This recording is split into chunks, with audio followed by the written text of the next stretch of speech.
So mga boss, so katong mga mayo nga mekaniko dire, so mga may advice kay nami ayo dire oh. Habal-habal. 125. So ang daw ani kay way kalayo. So nagtanaw ta si DI, way kalayo dire si DI, and then nag-testing ta direct tester dire coil niya. So bali ang coil ani ganiya isdaan na. So among gi abre susunog na kayo. So nag-ilis mi muna ni bago. So ang kaning bago nato ron, so di gyapon ka andar kay ang kuryente kanirang naayos ang yelo, so bali kaning yellow ground man ni. So dapat kani untang blue ang naa or kaning green. Nya wagoy kalayo nya bagong palit.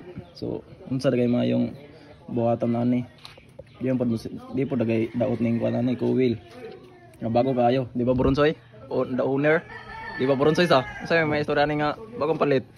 Ay, kami bahala diha. Ikaw rin bahala diha, ako rin bahala. So mo testing ni kuan basig na aray na talyo gatong wire slalom. Imura gyapon. No choice uli ning kuan ani. Coil kay son bago biya ni.